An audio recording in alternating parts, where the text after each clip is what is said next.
Hello, everyone. Welcome to the Outdoor Recreation Legacy Partnership Program webinar. I'm Julie Waterman, and I'm the Advocacy Director at City Parks Alliance. City Parks Alliance and our partners, the National Recreation and Park Association, Sierra Club, the Trust for Public Land, and the Wilderness Society, are excited to host this webinar. We would like to share our gratitude to our guest presenters from the National Park Service, Elizabeth Fondries and Lacey Allison, who will give the main presentation. They will provide an overview of the Outdoor Recreation Legacy Partnership Program and its application process, and then answer questions at the end. The Outdoor Recreation Legacy Partnership Program, or ORLP, is a nationally competitive urban park grant program funded through the Land and Water Conservation Fund. The program was created in 2014 and offers grants specifically to help underserved communities with their park and recreation needs. For this selection round, a total of $40 million is available with a matching grant requirement. Since 2014, the National Park Service has selected 49 community projects across the country to help with their urban park needs. Examples of selected projects include creating a 25-acre park on a former brownfield in a low-income neighborhood in Portland, Oregon, creating a 6-acre skate park on a former industrial site in Madison, Wisconsin, and developing a 4.5-acre open space park on vacant land in a dense and underserved residential neighborhood in Denver. Following this webinar, City Parks Alliance will send attendees the past 3 rounds of NPS selected project descriptions. This will give you an idea of what projects are funded. The main presentation will last about 40 minutes, with 20 minutes left over to answer questions. Just a heads up that this webinar will likely be more technical than your usual webinars. Our NPS presenters are going to explain the program and application process in detail. After our speaker presentation, we will have time to answer questions. We have a great turnout today, and to ensure we can respond to everyone as questions or technical difficulties arise, here are some tips. To ask a question, click the text box underneath the question toolbar on your GoToWebinar control panel. Type the question in the box and hit send. Feel free to send questions throughout the presentation. Just know we will be holding them until the end. If you experience a technical problem during the presentation, please type in the question box and send it to us. If you miss something, don't worry. Links to today's recording, the presentation, and related resources will be emailed to all registrants. Okay, let's get started. Elizabeth and Lacey, take it away. Hi, everyone. I'm Elizabeth Fondries. And I'm Lacey Allison. And we're very pleased to be here with you today to talk about the Land and Water Conservation Fund State Assistance Program, and in particular, our Outdoor Recreation Legacy Partnership Program. So here's just a quick overview of what we're going to be talking about today. Hopefully, a lot of people are already very familiar with the LWCF State Assistance Program, but if not, we're going to give a little bit of background on it, along with the ORLP program, and then really, as Julie said, do a deep dive into the way the competition works, how you should prepare your applications, what you get scored on, all that good stuff.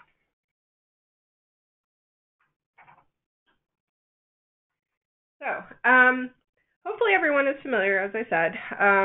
The ORLP program is a part of the Land and Water Conservation Fund State and Local Assistance Program. This program is 56 years old this year. It receives a combination of appropriated and mandatory funds, which are then allocated to each state, DC, and the territories by a formula outlined in the Land and Water Conservation Fund Act. The states have the lead for these competitions in selecting the projects within that state for funding, and then applications come to the Park Service for final decision and action. This year, the program will be apportioning $227 million. The most funding the program has received since 1980. State apportionments will range from a minimum of about $1.5 million for the territories to more than $19 million for California. The kinds of projects we will talk about today for ORLP would certainly be eligible for regular Land and Water Conservation Fund funding. So if you find, as we're going along, that you are not eligible for some reason, or you think your project might not actually hit all the marks sufficiently to be able to be competitive, we would strongly encourage you to look at your state's LWCF formula program instead. We provided a link to our website at the end of the presentation where you can get more information. The ORLP is, as Julie mentioned, a newer program created by Congress in 2014. Although, like the formula program, there is an initial state review and selection of projects, the proposals are then nominated to the MPS for a second merit-based national competition to determine which ones will be invited to submit a final application for their project. Although ORLP's purpose is similar to the Land and Water Conservation Fund formula program in that it funds projects to acquire and/or develop land for outdoor recreation purposes, it is distinct from it in that grants are available only to larger urbanized areas, and the goal is to fund projects in low-income communities that are underserved with respect to parks and other outdoor recreation resources.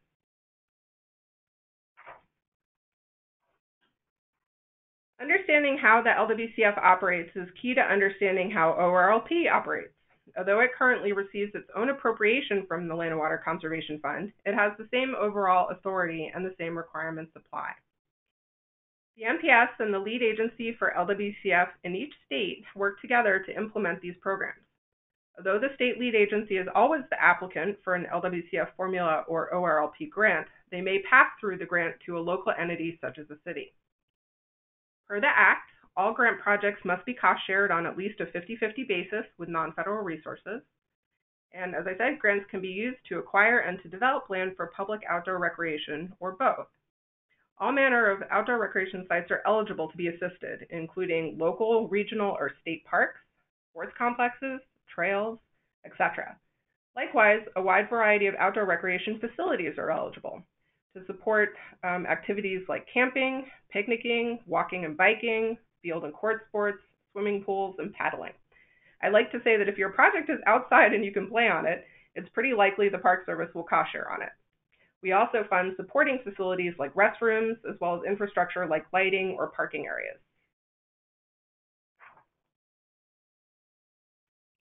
There are a couple of other key requirements to know about the LWCF Act. To be eligible, states must prepare and maintain a statewide comprehensive outdoor recreation plan, or SCORP. This plan identifies recreation needs in the state and helps to set the direction for the use of the LWCF funds. So in addition to the priorities of the ORLP competition, selected projects should also help address priority recreation needs of the applicable state as identified in their current SCORP. Another key feature of the LWCF Act is the perpetuity provision. Any park or other recreation area that receives assistance from the LWCF must be maintained for outdoor recreation use forever. Potential project sponsors should consider their ability and willingness to comply with this provision of the law before applying for a grant, whether for LWCF, formula grants, or an ORLP grant.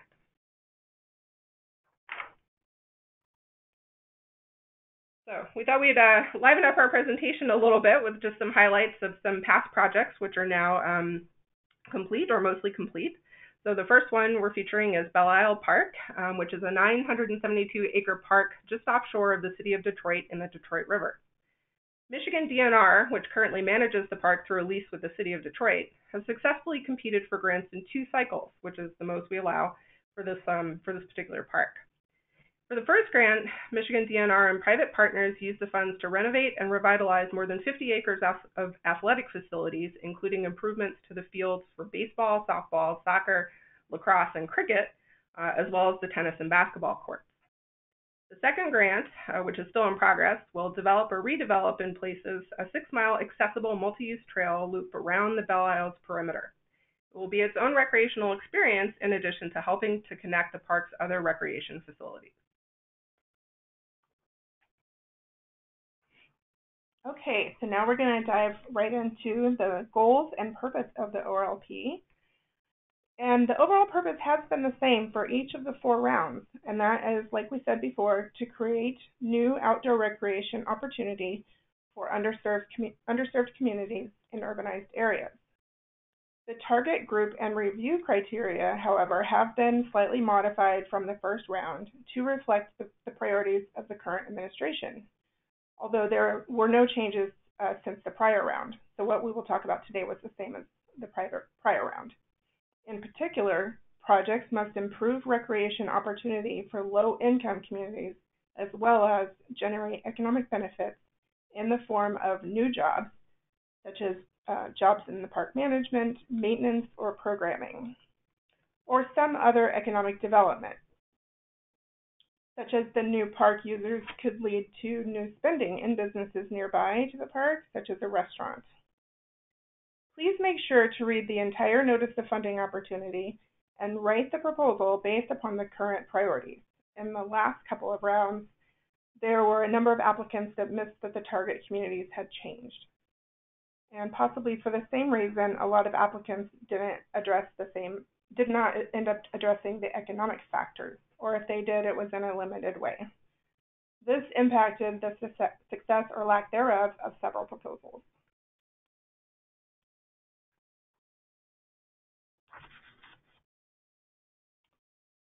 So the ORLP program responsibility and implementation. Thank you. The state will be the primary applicant, and the local sponsor is the sub-applicant. Proposals submitted directly by sponsors or local entities will not be considered. Merit panels comprised of federal and non-federal professionals are also part of the review process. And the National Park Service Director, after those have been scored and ranked, the National Park Service Director selects projects from that ranked list. For this fourth round of ORLP funding, $40 million is available. This is higher than previous cycles due to an increase in funding overall, but also because we are combining the fiscal year 2018 and 2019 appropriated funds. Also due to the increased funding overall, the minimum and maximum grant request has been increased to $300K and $1 million respectively. And states can now submit up to 4 proposals to NPS, which is 1 more than the previous round. Since local entities need to go through their states to apply, you should reach out to your state lead agency to find out about their process and timeline for submitting proposals to them. Their deadlines will be earlier than ours, so they have time to review and select proposals to submit. We'll also give a link to where to find your state agencies. So a little bit more about the sponsor and project eligibility. So project sponsor is the eventual recipient or subrecipient of an ORLP grant. Applicants must be a public agency. Individuals, nonprofits, and other private entities are not eligible to apply or be a recipient of a LWCF or ORLP grant, and this is according to the LWCF Act. However, for this competition, projects that involve partnerships with the private sector are favored, and that can include, just general engagement in the project, like helping to support, engaging the public in the planning and design, but it can also include, actual financial support, whether cash or donations of, goods or services.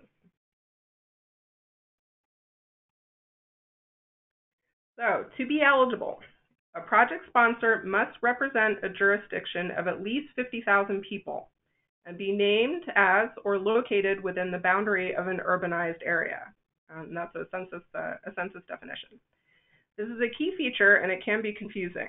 First, there are cities of 50,000 people located in designated urbanized areas that are not actually named as the urbanized area. They are still eligible. Conversely, some named urbanized area jurisdictions do not have 50,000 people. This is because the urbanized areas do not follow jurisdictional boundaries. They're about population density. And so they may be comprised of several smaller cities. So if you are a named urbanized area, but your population is not at least 50,000 people, you may not be eligible. However, we do make some exception for the urbanized areas in Vermont and West Virginia, which do not have any cities with populations that exceed 50,000. So if you're not sure about whether you're eligible or not, please ask us. We're happy to help make that determination for you. But as I said, even if you are not eligible, you are certainly eligible to apply for LWCF formula funds, which have no such population or geographic restrictions. So finally, project location. So projects should be within or abutting an urbanized area.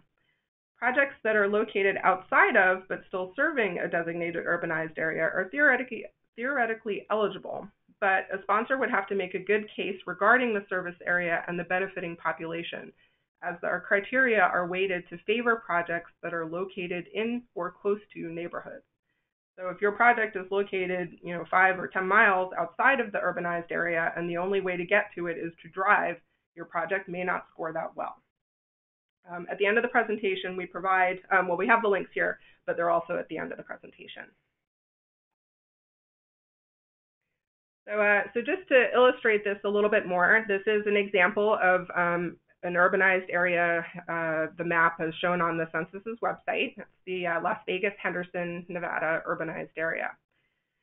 So eligible cities in here obviously include Las Vegas and Henderson, which have about 600 and 265,000 people, or at least as of the last census. But also included in this urbanized area are several other entities, including the city of North Las Vegas, Paradise, Enterprise, Spring Valley, and Sunrise Manor. These areas all also exceed the 50,000 population, so they would also be eligible, even though they are not, specifically named as the urbanized area.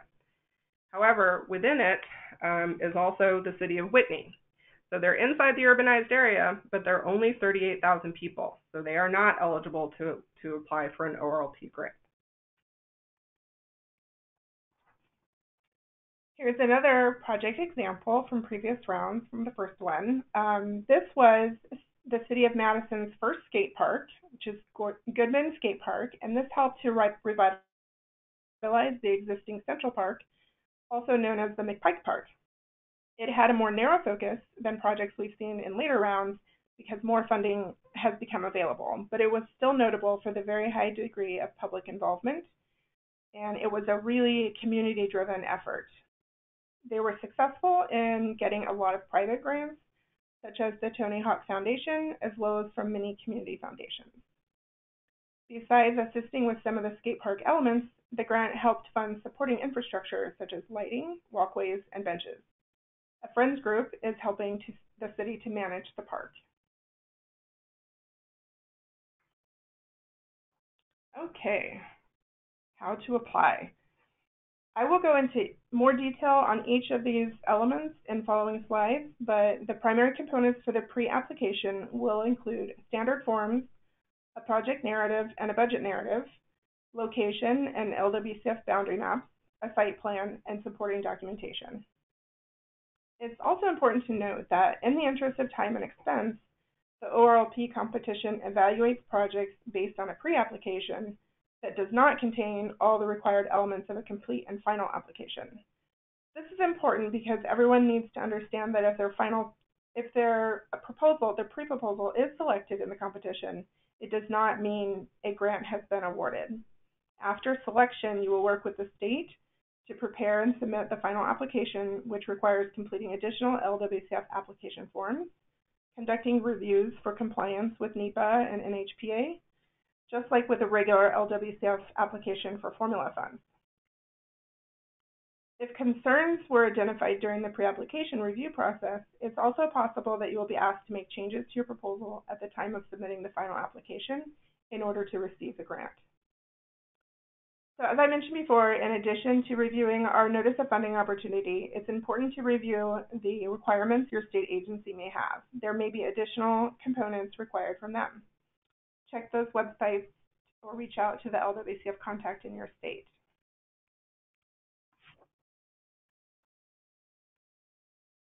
Okay, the standard forms, the SF-424, is the official application for federal assistance, and the SF-424C is a budget form for construction projects. These are usually prepared by the state.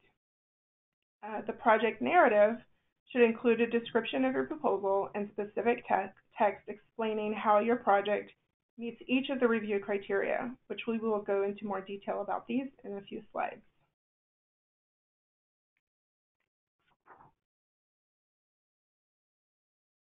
Okay, so the budget narrative, we encourage you to be as specific as possible about all expenses and cost out the work by elements and explain how those costs were derived. This helps us ascertain whether the budget appears reasonable and also whether your costs are eligible. If the ORLP funded work will be part of a larger project, make sure it is clear how grant and match funds will be used. Also make sure to detail out personnel or labor costs if there are any, and how they will contribute to the project.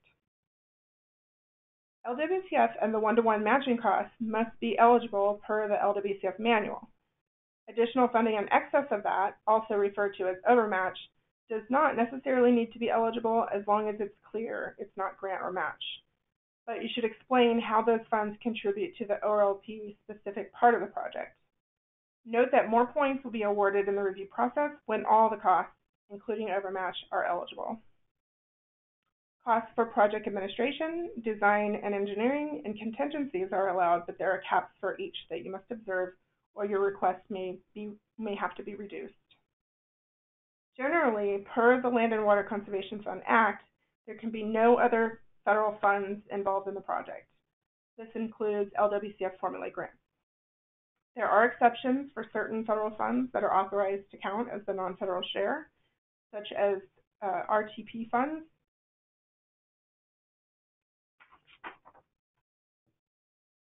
Okay.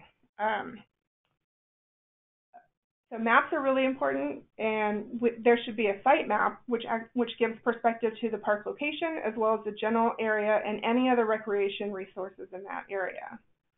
The LWCF boundary map, often referred to as the 6F map, needs to clearly identify the area which will be subject to the LWCF protection provision. Generally, this needs to be the entirety of the recreation area being assisted, not just the areas that will be improved with funding. Many proposals also include site photos, detailed site plans, and letters of support. Note that letters must be submitted with the application to be given to the reviewers. Okay.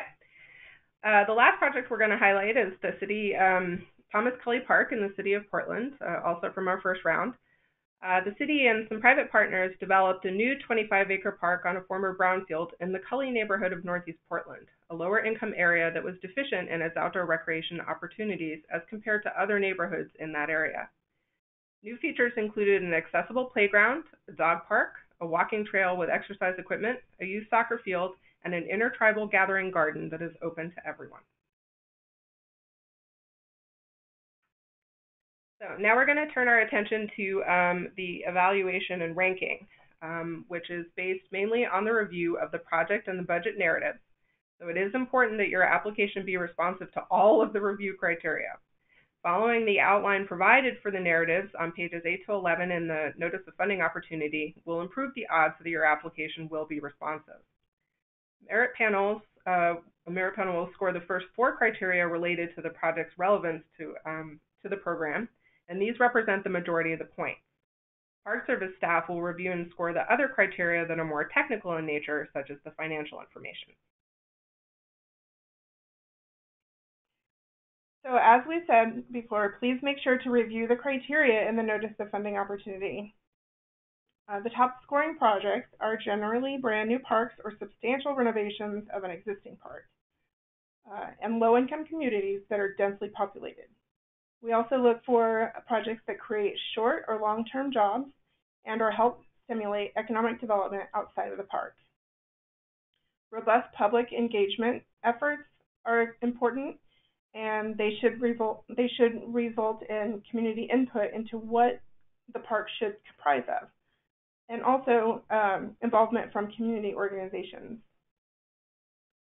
The innovation and transformation element, that one is a little bit open-ended, but past selected projects have included adaptive reuse of a site, such as a former landfill or industrial site, or plans to install interesting new recreation opportunities or features that will help engage new or broader communities.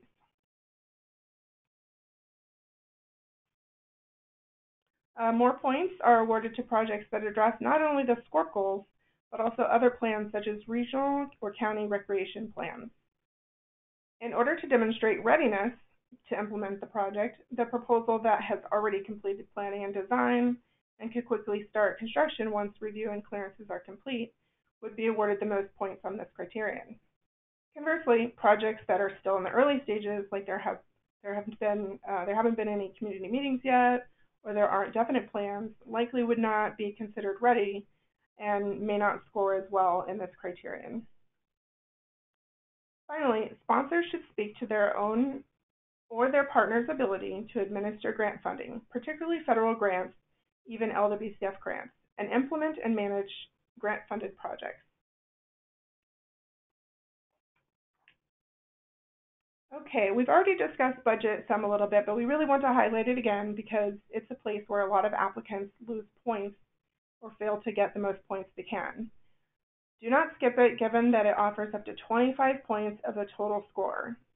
Scores tend to be tight, and a few points can make a big difference in a project's rank. Limited or no detail in the budget has sometimes resulted in projects being eliminated from further consideration simply because it prevents the project from being evaluated fully. This has happened every round, so please provide as much detail as possible here. First, explain how the costs were derived. We understand they are estimates, but it's good to know that what they are based on to help establish the viability of a project. It's also important to make sure it's very clear what the LWCF funds will be spent on, which costs will directly support the one-to-one match, and which costs are overmatch. Confusion in these distinctions may lead to reviewers not fully understanding what the true impact of the LWCF ORLP funds would be. And since we cannot seek clarification on proposal responses during the review process, if there is confusion, some aspects of a proposed project may ultimately need to be removed, and in that case, the final funding amount may need to be reduced or the project may not get funded. So for the financial support and leveraging, higher points can be attained by exceeding the one-to-one minimum cost share and also by having contributions, whether in the form of cash or donations of materials or services from private partners. Sufficient funds to meet the one-to-one match must be in hand at the time of the proposal. But it is also important to explain if the project is overmatched, whether those funds are already in hand. You get points if they are versus if you're still fundraising. So just to recap, we wanted to highlight some of the problems that we've seen in past grant rounds to kind of help make sure that everyone meets everything and does not get eliminated. Yes, a number of pre-applications have been missing required elements or have not been complete enough to evaluate those elements weren't complete enough to evaluate their viability. If the required elements are not all included, the proposal may not be able to pass the eligibility phase and onto the review stage. Together with the full Notice of Funding Opportunity on grants.gov, there's a useful checklist to ensure the application is complete, both in terms of having all of the required elements and addressing the criteria upon which the proposal will be scored. So, as Lacey said, it's important to ensure your budget has enough detail to be properly evaluated. It can be difficult to tell if plans have been sufficiently developed. It's okay to have some unknowns at this stage, but make sure that reviewers can compare your project elements to your budget and understand what is being planned, and specifically what is planned for the LWCF grant and match funded effort. As mentioned earlier, if the ORLP project is part of a larger project, make sure that these efforts can be distinguished. And also, as we mentioned before, and again, it's happened, but we want to hit it again, the Land and Water Conservation Fund Act prohibits other federal funds being in the project budget. This is true even if all match requirements can be met. So, no other federal funds. So besides RTP, another example is the Community Development Block Grant Funds. That's another one that's authorized to be used as match for land and water. And another reminder, only public agencies are eligible, including as sub-grantees. And recall the population requirements mentioned earlier. It can be confusing, so please do not hesitate to reach out before putting in the effort of writing a proposal.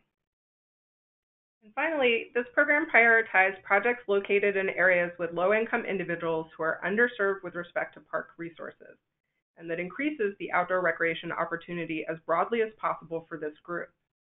So projects that have a more narrow focus or are really geared more towards other kinds of groups, as an example, sort of people with disabilities, or are centered around developing new or rehabilitating buildings like visitor centers or concessions, these do not score as well. Keep in mind that LWCF formula funds can be available for these kinds of projects.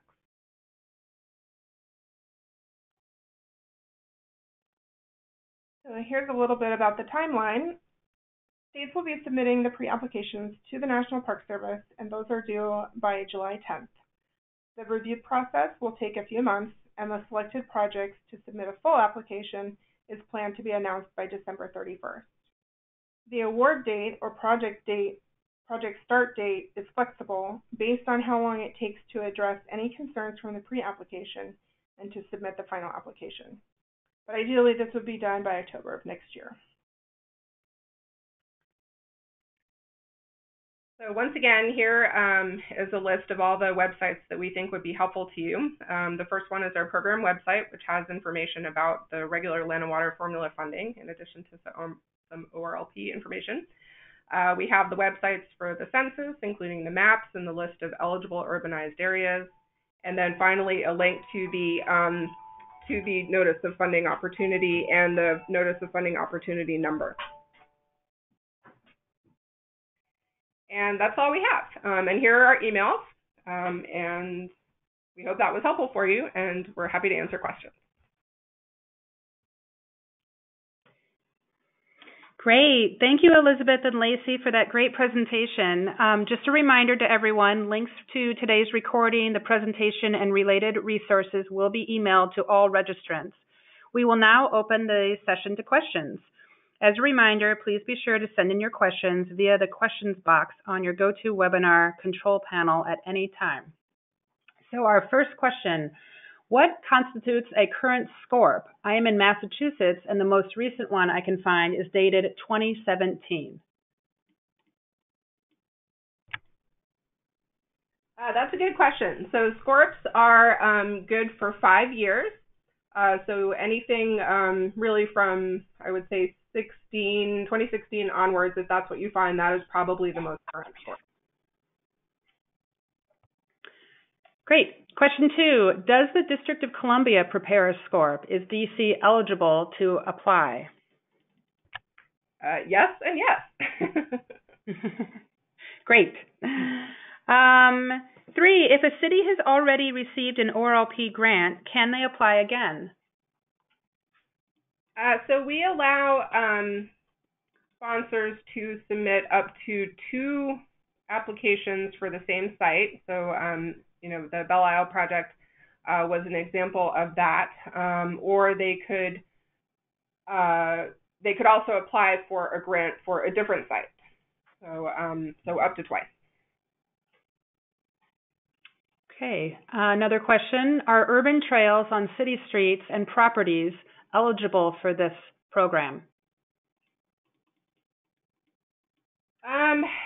They can be. The issue with those can be establishing sort of adequate control of them. We talked a little bit about the requirement for, you know, for a 6F map having a boundary that represents the area that will be protected as a result of receiving the assistance. So that can sometimes be tricky when you have alignments that are in a road right-of-way and so technically belong to another agency. So so I won't say sort of no outright, but in that kind of situation, it would depend on the, your ability to show that you really, you know, you have the ability to control and manage this area. Okay, and another one, and I think you answered this, but I'm going to read it anyway, just to confirm. Can a nonprofit be a sub-grantee or vendor under a grant? In other words, can a city and state submit an application that names a nonprofit as collaborator/vendor? Sorry, can you read the last part of that again? Sure. In other words, can a city and state submit an application that names a nonprofit as a collaborator/vendor?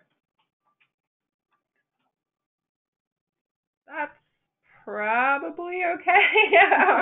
So yeah, a nonprofit could not be the applicant or the sub-applicant. If your project involves contracting to that partner, you know, that might work. I think we'd probably have to see sort of the specifics. I mean, that would be a good one to kind of visit with us on offline about. Good. If your city population is below 50,000, can you partner with your county park district to apply? Yes, but that is also a case of it depends, because if the city that is putting in the park, they would have to make the case for the larger community benefiting from that park, and that's often pretty tricky to do. community. Yeah, I mean, the county itself might be able to meet the population threshold even if the city doesn't, but they would need to show then how you still get to that 50,000 number. So it's sort of still trying to maximize the population that would be served. Okay, how about, does the project need to meet all of the goals to be competitive or just part of the goals? I would say it needs to meet all of them, at least to some degree. As we sort of mentioned, the scores on these things are sort of often pretty tight. Sometimes only, by a point or two is the separation. So, if you have some where you meet really well, but others where, maybe you only can get half or less than half the points, like your chances are good you're going to end up pretty far down the list. But they can be variable. So if you're really scoring well on a lot of other project goals or program goals, then, lacking a little bit in one area might not bring it down too far. Mm-hmm. Okay, and here's a question where you covered, but it is tricky and can be confusing. Could you explain the eligibility regarding population again? If the town is part of an urbanized area of an eligible size, for example, 100,000, however, no municipality in the urbanized area is greater than 50,000, are any municipalities eligible? Generally, no. So there has to be a jurisdiction of at least 50,000 people in the mix somewhere. But again, please feel free to contact us with your specific, circumstances, and we can help you parse that out. Great. We are a city within proximity to urbanized area and have a population over 50,000. Our project is in a low-income neighborhood. How do we contact our state, Florida, that we want to be a co-sponsor? There you provide links, right, to the state representatives? Mm-hmm. Yeah, on our program website, we have links to each of the state websites. Also, generally, if you just do an internet search on your state and then with LWCF, you'll probably also get the state's website. And then the websites themselves would list contact information. Great. And then this one is a little tricky. I'm not sure which funding they're talking about. We already received funding from the state and city we live in. That makes us not eligible, right? For that particular park, or just in? It doesn't say. Right. Well, so it's just because the city has received a Land and Water Conservation Fund grant in the past, then that that doesn't mean you're not eligible to apply for ORLP. We don't fund. We're trying to keep ORLP separate from Land and Water. So if the city if there already was a Land and Water grant for this particular site that you're interested in, you couldn't also apply for an ORLP grant. But if it was for a different park, then there's no restriction. Great. That's a really good clarification point. And another one on funding, I'd like to confirm that CDBG funds can also be used as match. Yes, that's correct. Great.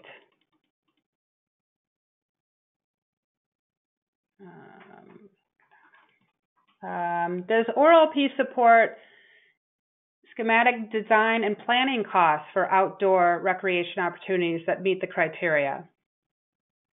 It is allowable to include some costs for design, architecture and engineering and things like that, but it's capped at up to 10% of the project budget. Okay. Must the project site be publicly owned, or can it be privately owned site that is open to the public? What is the lifespan of the project? How long must it be maintained? So the land itself must also be publicly owned, so by the entity that's applying for the grant. And then the protection provisions are as we said, forever.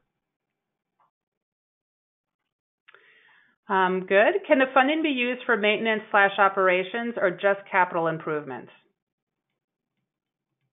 Just capital improvements.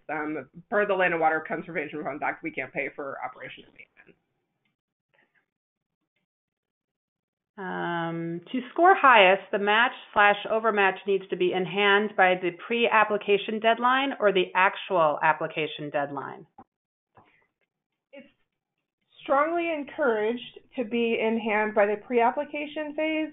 We had a couple of applications in the last round that there was reasonable assurance that some of their match was going to be available even within the next couple of months, but they needed to meet with county officials or something like that to get a budget approved or something. So, preferably everything has to be in hand at the time of the pre-application, or at least promised.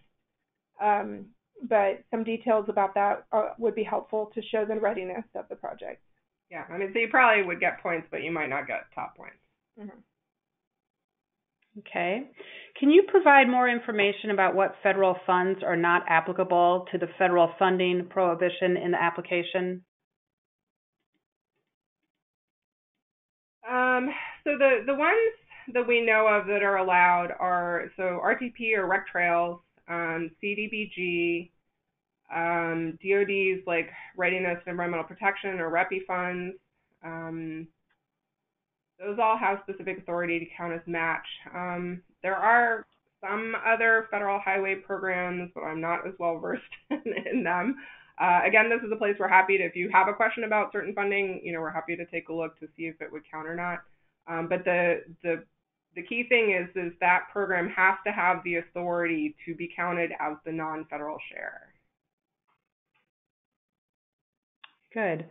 If we were unsuccessful in a previous application, is it possible to receive feedback and prepare a new project proposal? Absolutely, and we strongly encourage that. And the key thing there would be to reach out to the state, because we like to talk to everyone together so that your state can understand how to make proposals more successful. Okay. And can you tell me how many applications do you receive from, this is very specific, but probably goes across all states, from the state of Michigan on average? Is there a compiled list of projects awarded for the state to view or project scores? So if we're talking just about ORLP, they submitted 3 because that was the maximum allowed number to come from each state. So we're not sure how many applications they received for their announcement and their review of the projects before they submitted to us. But we can tell you that they submitted all 3. Not all states submitted 3 ORLP proposals. Some submitted 1, some submitted none. And then what was the second half of that? Oh, do you have the actual list for the other state projects? The ones that were not successful? That and just stateside?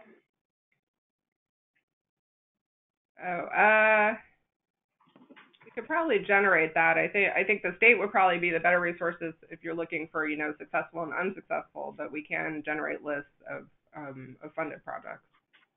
They should just reach out to us directly. Okay. If a city doesn't meet the population threshold, can a county apply on their behalf? I think we answered that one. Yeah, it depends on where the project is and the community that will benefit from its installation or creation. And does the project need to be new, or can it be phase 2 of an existing project? And I think you answered that one, that it can be a phase 2. Yeah, it can be something that's already in progress.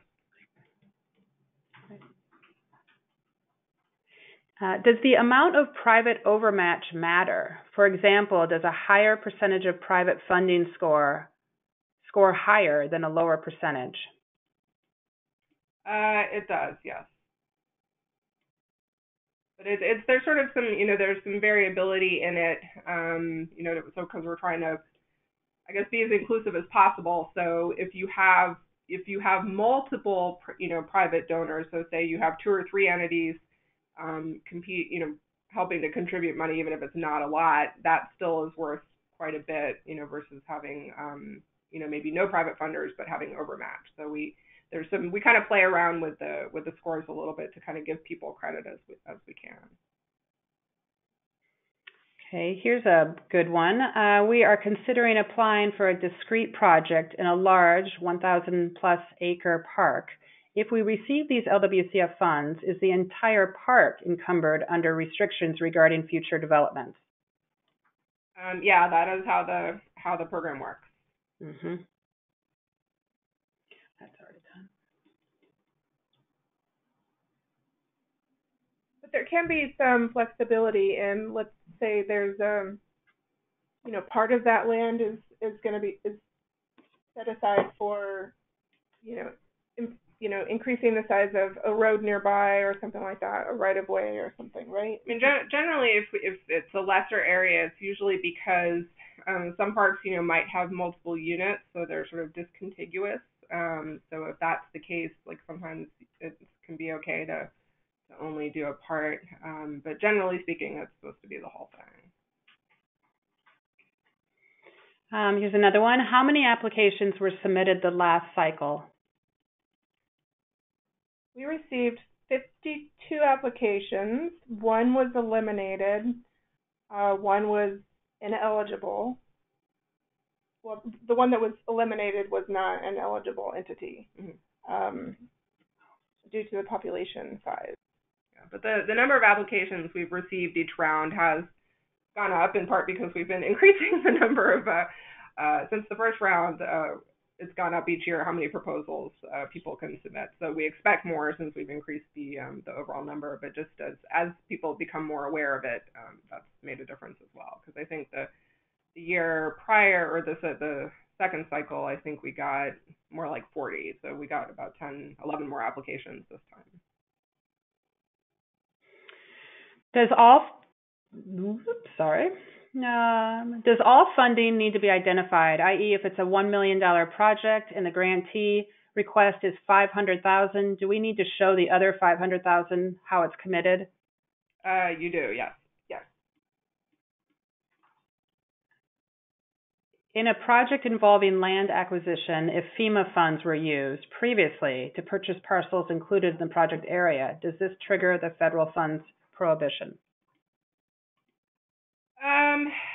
Not necessarily, as long as you're not trying to use that acquisition as part of your match.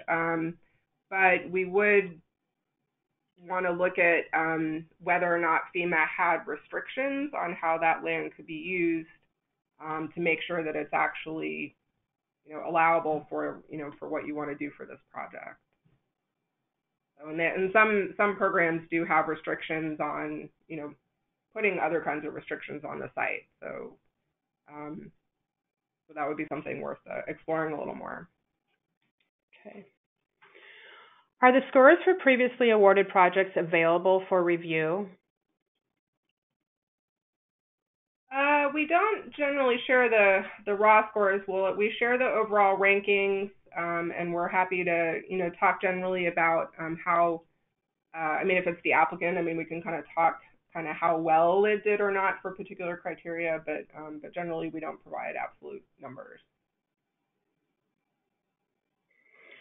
For state parks that serve millions of visitors annually, how do we determine if we're serving individuals from low-income communities? Or does the community where the park is physically located have to be in a low-income area?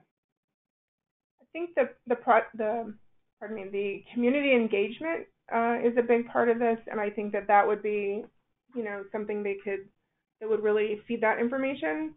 And I think that your local entities that do work in that area, and you can also look on the census data to see on the census website. You can actually click on different parcels within a given area and see what the economic, how many people live there and what the economic status is like there. So all that information is available, and it's highly encouraged if you want your project to score well to get a community engagement and make sure you don't put in, a skate park where somebody was really hoping for a walking trail or a playground. But further on that, if it isn't, most of the time I think for census data, or, people are sort of reporting kind of what's immediately adjacent to the park. So if this is a case where the park is further away, then, then your application really needs to talk about, how people can access it. I mean, you basically sort of have to be able to sort of substantiate the idea that, low-income communities, can get to and do actually use your park. Yeah, we've spent a lot of time looking at the maps and thinking, where would they park? Where would they be able to walk easily from this parking lot over here to the actual entrance of the park? How far away is the community that is mentioned in the proposal to receive benefits? And there's some guidelines about that also in the Notice of Funding Opportunity. Great. And we've talked about other federal grants and whether they can be used for a match, but this one's a little bit different. Can USDA funds be the match if there is an urban agricultural component? It really depends on the program. So federal programs have to have a specific authority, like CDBG does, that actually says that it is allowed. Congress provides this authorization for the money to be counted as the non-federal share, to a federal grant. So that language has to be there. So it's not just about the purpose. And sometimes it will say specifically LWCF, and sometimes it won't. Mm-hmm. CDBG says LWCF specifically, but Rec Trails is much more general. Mm-hmm. Okay. And this is just a point of clarification. Is it that a proposal can be submitted for a project only twice, or a project can only receive an award twice? A project can only receive an award twice. Great. Can a portion of a master plan currently being built qualify as a match if it has already started? No. I mean, generally, grant costs have to be eligible. They have to be incurred within the period of performance of the grant.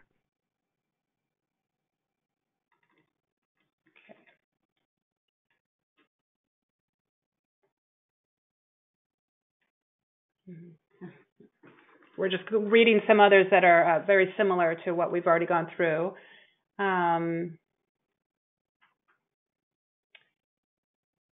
Are there grant acknowledgement rules if a grant is awarded?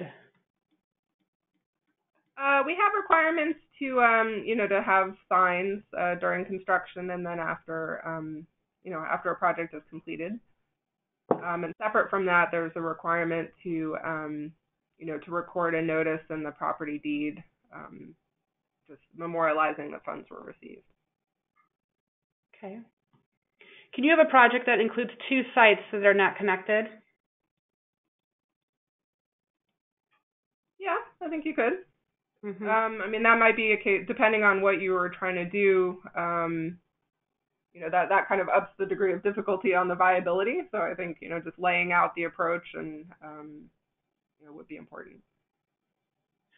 Okay, winding down, but is there an implementation timeline? Are there requirements regarding that? For example, does the project need to be completed in X number of years after completing the grant contract? So a typical period of performance for us is about three years, sometimes kind of stretching a little bit into 4. 5 is the overall amount of time that you can have. But as Lacey mentioned earlier, there is points for readiness. So, so if you can have a a timeline that seems viable that will get the park open sooner, sort of within a year or two, that can help your score. But overall, 5 is the longest you could have. Okay, another matching grant question. If ORLP funding is requested for development of a project, can dollars committed for acquisition be used as match? They could be, but it would have to be within the period of performance. But you can, combine, as we call it, a combination grant when you have acquisition elements and development elements.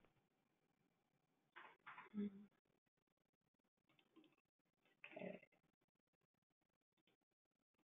And then there's just a lot of questions about people trying to find their state representatives. So I just wanted to remind everyone that we'll be sending out the presentation with the links and all the materials that we've already gone over in the presentation.